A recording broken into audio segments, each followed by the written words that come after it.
पण सोडून निघायचं नाही. आणि आता एक शब्द त्यांचा शेवटचा होता आणि तो मला खरोखर आता सांगावा वाटते बरं का. आताच्या परिस्थितीमध्ये जिथं लग्न करून देईल ना तिथंच राहायचं, माझ्या नावाला वाटाने लावायचा, हे वडिलांचे संस्कार होते. आणि ते संस्कार आता कागदावर येऊन ठेवतात. मी एक एक जो चांगला शब्द आहे तुम्ही माझ्या डोक्यात साठवून ठेवला. आणि त्याच गावामध्ये गरिबी असल्यामुळं माझ्या वडिलांनी 12 वर्षीच माझं लग्न करून दिलं.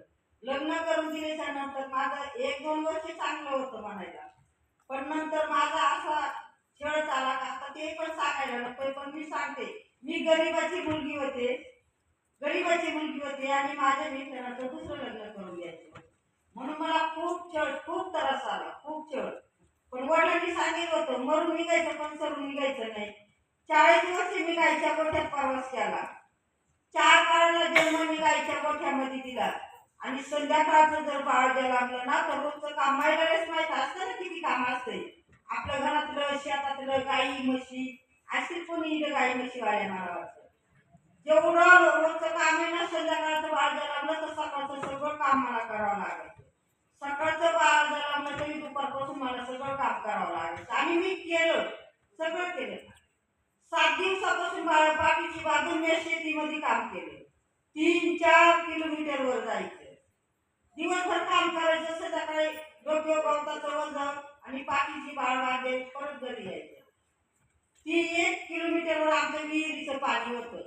संध्याकाळचं जरी बाळ जरा मी पाण्याला गेले ना महिला मला काय म्हणायच्या, काय का तू काल नव्हती डिलिव्हरी झाली ना आता कधी डिलिव्हरी झाली. मी मग ते सांगायचं पहिल्यांदा रात्री किंवा सकाळी. हा प्रकार माझ्या जीवनाचा होता. आणि हे काम करत असताना मग काही दिवसांनी मी ऊसतोडी कामदार होते. पण मला फक्त शेत आणि घर एवढंच माहिती होतं. माझ्या मोठ्या मुलांनी 10वीची शाळा सोडली तेव्हा मला काहीतरी बचत गट तयार केले, तो मी बचत गटामध्ये गेली, तेव्हा मला माणसं टाका येऊ लागलं. त्या टायमाला पण मी ऊसतोडी कामदार होते. मला लहानपणापासून समाजात चांगलं काम करायची अपेक्षा होती.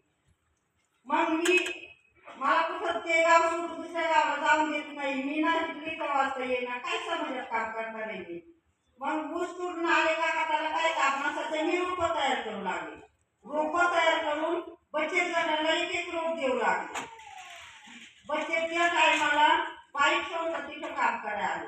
आणि त्या टायमाला मग नंतर हळदी कुंकाचा कार्यक्रम द्यायला लागले. हळदी कुंकाला माझ्याकडे पैसा नसायचा काही वाण म्हणून द्यायला.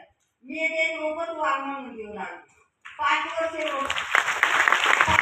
मी रोपं दिले आणि आता द्यायचे पाकिटे देते. 5 वर्ष रोपं दिले आता द्यायचे पाकिटे देते.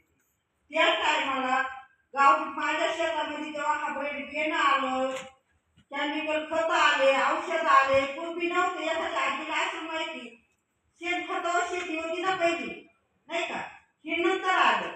जेव्हा माझ्या शेतामध्ये हायब्रिड बियाणं केमिकल खत औषध आले तेव्हा माझ्या घरामध्ये हळूहळू आजार सुरू झाले. म्हणजे माझ्या नाकांच्या टायमाला आणि आजार सुरू झाले. मला 10 किलोमीटर 20 किलोमीटर पाठीची बाळ बांधायचं, दवाखान्यात जायचं. दवाखान्यात आले ते जाता जाता लक्षात आलं का घरामध्ये आजार नव्हते आणि हे आजार येतात कुठून, कसे येतात, काय येतात हे माझ्या लक्षात आलं. विचार करत आले. दुसऱ्या दिवशी माझ्या शेतीमध्ये फिरले आणि एक आंब्याच्या झाडाखाली बांधव बसले. तर ते आजार मला शोधायचे होते. माझ्या बालपणात नव्हते, माझे मुलं पण कधी आजारी झाले नाही. आणि आता तर घरामध्ये सुविधा झाल्यात म्हणजे आजार काय येतात. बांधव बसून मी विचार केला का आपल्या शेतीत आपण पहिला कोणतं पीक केली होतो, आता कोणतं पीक, पहिले कोणते पीक होते आता कोणते पीक आहे. पहिले शेतीला रासायनिक खत औषधं काहीच नव्हतं. आता किती प्रकारचे खत आहे, किती प्रकारचे औषध आहे, किती प्रकारचा हायब्रिड बियाणं दररोजचे आपण आणतोय येतोय लावतोय, नाही का. तिथं बसल्या माझ्या लक्षात आलं हे केमिकल खतांमुळे औषधांमुळे घराचा आजार सुरू झाले. मी ठरवलं माझ्या घराकडे बंद करायचं.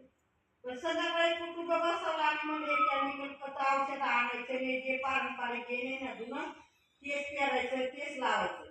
मला घरातून खूप काही वाईट बोलली, खूप लहान मोठीची लय वाईट बोलली. तुझ्या डोक्यात काय आज फरक झाला का, तुला कोणी काही शिकवलं का, म्हणजे काय बोलली. मला खूप राग आला. मी एक शब्द वापरला, आजपासून मी घरात काय बसणार नाही, सगळं काही तुम्ही बघायचं. 8 दिवस गप्प बसले. 4 दिवसाच्या आत माझा एक नातू आजारी झाला. त्याच्याकडे मी दुर्लक्ष केलं कारण मला खूप राग आला होता. त्याच्या आई आपल्यात 5 दिवस ऍडमिट केला, संगमनेरला 4 दिवस होता.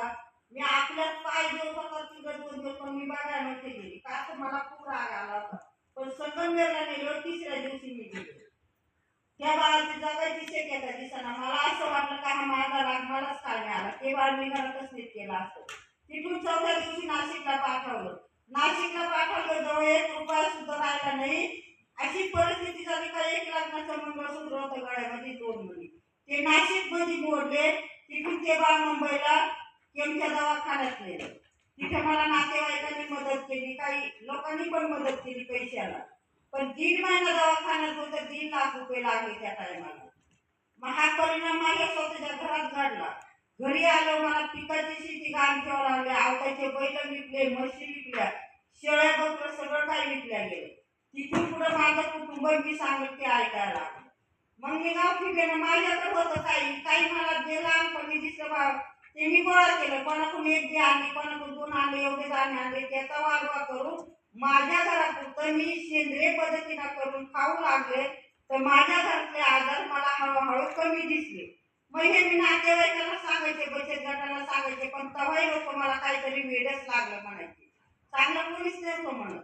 पण मी माझं काम इकडून जरी मला एखादं वाईट बोललं तर मी इकडे फिरून जायचे, पण दुसऱ्याला सांगतच राहिले. त्या टायमाला एक बाईक संस्था तिला बचत गटांबरोबर काम करायला आली आणि ती काम करता करता मी त्यांच्या मार्फत ते रोपं देऊ लागले. त्या रोपांनी त्यांना रोपं दिलं, मला 4 रुपये भेटू लागले. तिच्यात मला अजून काम करायची ऊर्जा आली. आणि मग मी त्या रोपांनी मी त्याची माझी ओळख होती.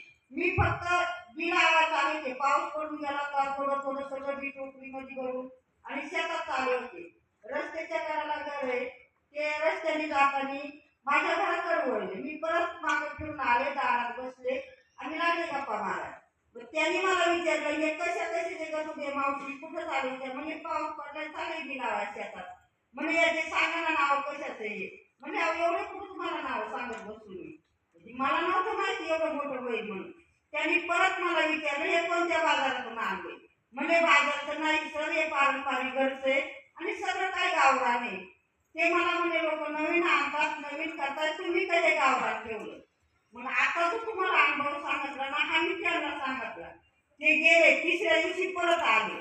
तेव्हा मी असं राखेतून पिचाळीत होते, कारण हे जे बी आहे ना, कुठलं औषध नाही, पावडर नाही, फक्त राखेमध्ये, मातीच्या मडक्यामध्ये किंवा बांबूच्या कलगीमध्ये लिंबड करून ठेवायचे ते शेणामध्ये. म्हणजे बी शेतात तयार झालं का त्याची निवड करायची. खराब बी किरकोळ बी बाजूला काढायचं आणि चांगलं घेण्यासाठी ठेवायचं. ते वाळून त्याच्यामध्ये राख मिक्स करून मडक्यात भरून ठेवायचं, मातीच्या किंवा बांबूच्या कलगी. आणि ते शेणा मातीनं परत त्याचं लिंबड करून द्यायचं. ते 3 वर्ष